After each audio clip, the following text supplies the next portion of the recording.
The first goal we are going to be talking about is a short-term goal of Starbucks Coffee, which is to offset 50% of their roasting and beverage production sites' electricity consumption by 2022 with the electricity usage in 2020 as a reference. What this means is Starbucks wants to be more environmentally friendly in their production of coffee before it even reaches their stores. They aim to offset their electricity consumption that uses non-renewable energy sources such as fossil fuels with renewable energy sources like solar and wind power. They plan to attain this goal by replacing their current electricity consumption with renewable energy sources. They have already dedicated over $100 million to investments in renewable energy sources, such as a solar farm in Virginia and a wind turbine project in Washington.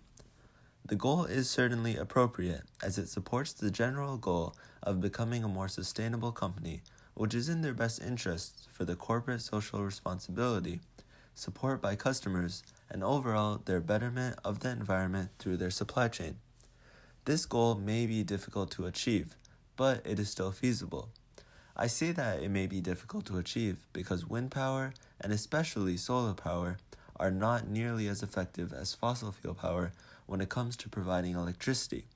Also, replacing half of the power for all the company's supply chain sites with renewable energy technology can cause energy deficiency problems to arise. Setting this goal to only 2 years from 2020 to 2022 makes it difficult to both implement and also deal with all the unforeseen issues of offsetting 50% of electricity consumption. The next goal we will be discussing is Starbucks' goal to hire 10,000 refugees by 2022. They are making sure that they are helping the right people through providing unemployment opportunities for those who fit the criteria of refugees by the UN to create an equitable opportunity for them so they can build a better future. It is difficult for refugees to find employment, which is why Starbucks created this short-term goal.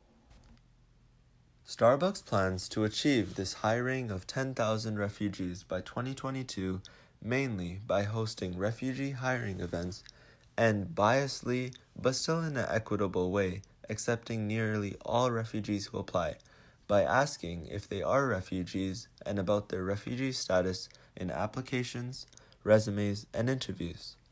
According to many different sources such as BusinessInsider.com, Starbucks is currently understaffed and has been throughout most of 2021, which definitely leads this goal to be appropriate as they're looking for more people to hire. So hiring employees will be a focused endeavor within the company.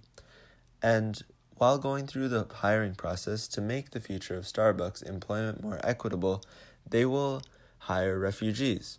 This will also help to improve their CSR or public image and definitely create opportunities for those who need it most.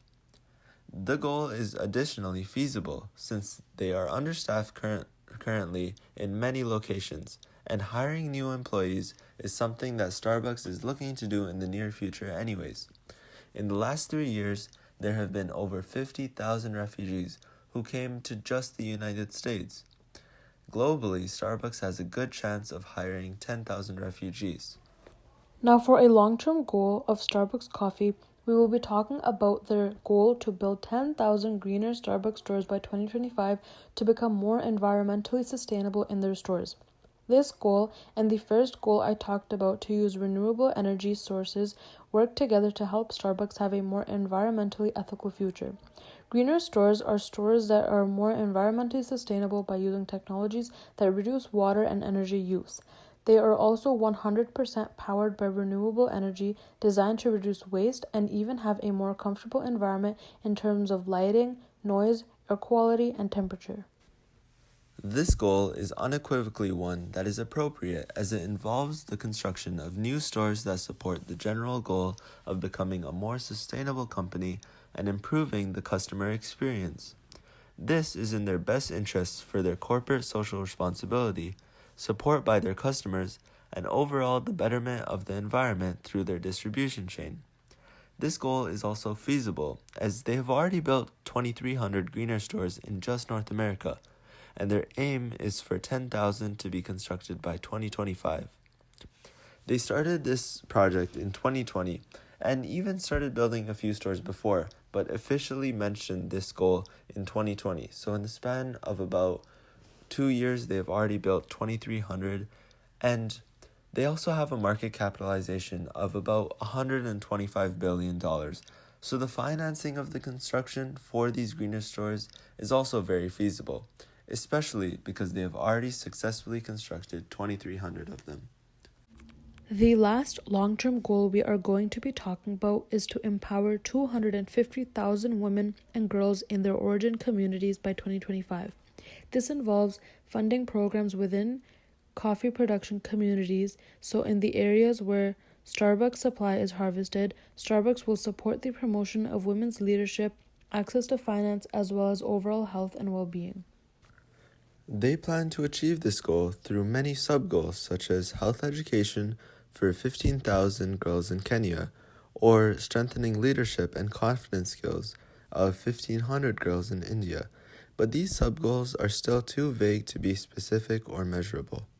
This goal is definitely appropriate for many reasons, as it's beneficial to Starbucks and the entire world. It is beneficial to Starbucks as a company in itself, because first, these women do play an important role in their supply chain, as these ones are specifically in these coffee harvesting communities which supply to Starbucks. Also, this will greatly have a positive impact on their CSR and reputation, which will gain them new support worldwide, and support in the future when infrastructure is more developed and Starbucks locations are built in these communities. It will also increase their support by their recurring customers. It is beneficial for the world because despite it being broad terms like empowering, they are aiming to empower 250,000 women and girls in origin communities, which if they achieve will have a great impact on the future of those communities in terms of success and prosperity for women.